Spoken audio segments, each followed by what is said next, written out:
Chet, congratulations to you. Thank you very much. 2025 Master Farmer class. Yes. Was this a surprise to you?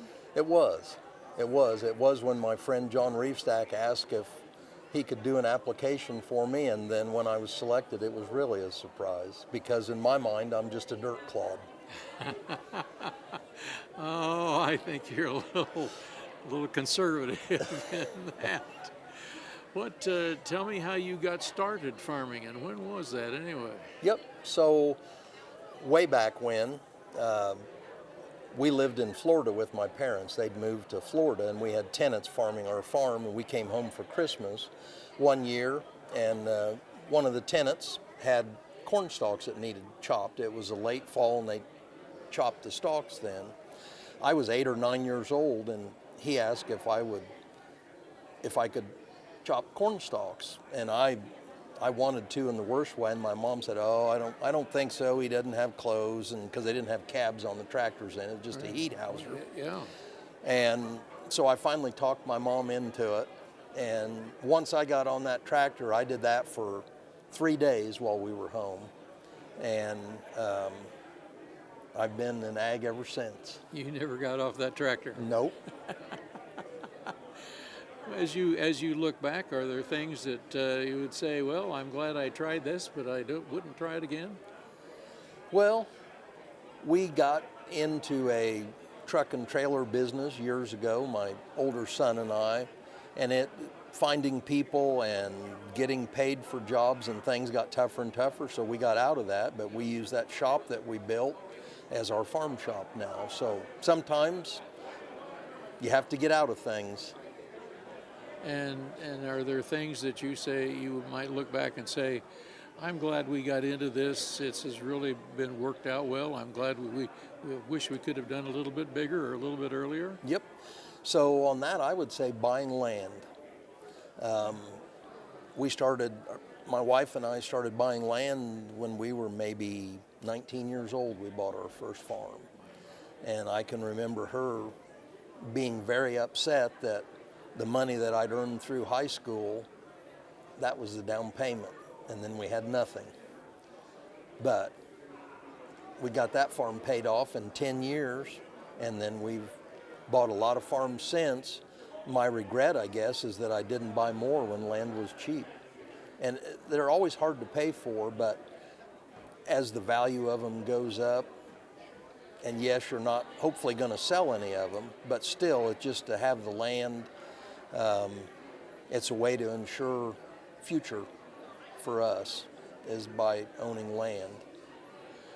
There's a lot of folks who say, well, I'm really glad that I had made a good relationship with maybe a banker or a seed salesman or somebody who ran the welding shop. Anybody that you look back on and say, this was probably one of my best friends in my career?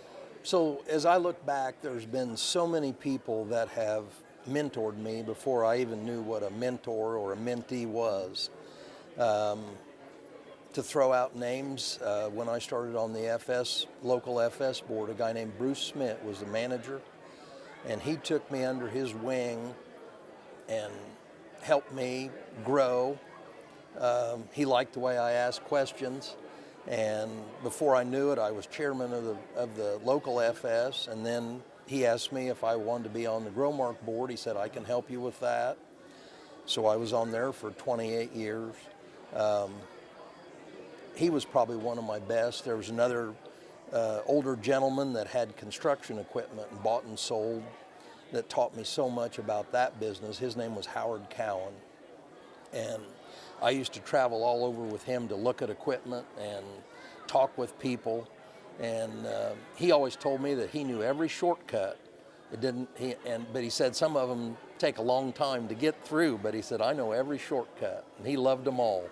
We went on a lot of roads that I never would have went on, and I learned a lot from him. So that's two people I can think of. Have you ever taken shortcuts in life that you thought, this really worked out well? Yeah, there's been some shortcuts that have worked out and some that maybe you kind of get stuck on. You present an attitude that you would make a very good teacher. And so if you were in front of a high school VOAG class, what sort of things would you teach those boys and girls today?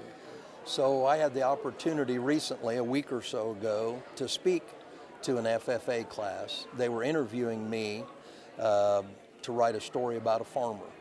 And so they had 25 questions maybe that they asked, like how I started farming, what color tractor I like, and so forth. But it was a 40-minute class. We still had time. So I thought I would tell them about some of my travels and experiences. So I told them about trips to Japan, Africa, Brazil, things I'd learned, people I'd helped. And one of the young ladies raised her hand and said, "How did you get to do so much?" And I thought for a minute, and I told her, I said, "It's because I said yes." And so she said, "Well, I don't understand." And I said, whether it was, "Hey, we need a Little League coach, would you do this?" Or "Would you get on the co-op board?" If some Farm Bureau presidents asked me. Or "Would you get on the GROWMARK board?" Or "Would you take a trip to speak in somewhere?" I said yes. And so I encouraged them. I said, there's so many jobs and opportunities in ag. Even if you're not a farmer, there's so many opportunities. I think you all need to give it a serious look and don't be afraid to say yes.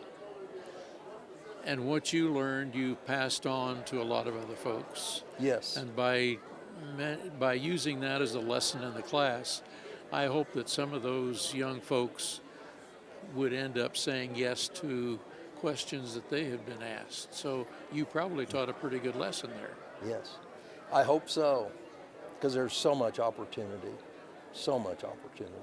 And some of those young folks they're going to be needed in pretty dire straits here these next few years. Yep, and as I looked around that class, I know most of the families, and there was only a couple that are farm families. Most of them are town kids or their parents work elsewhere, but they're all interested in ag. And for me, they've got a new young teacher that's doing a great job. I mean, I think it's great. When you have the opportunity to visit with the crowd today, what are you going to leave with them? Well, similar to what I just shared with you about the ag class, that's one of the things, but also to thank my family, my wife and my sons. Because when I was traveling all over the world, up to 90 days a year, some years, they were home slugging it out in the trenches, so to speak, and never missed a beat. Our farm continued to grow and did well. I didn't have to worry about coming home to a mess, quite honestly. Our congratulations to Chet Esther, part of the 2025 Master Farmer class. Thank you very much.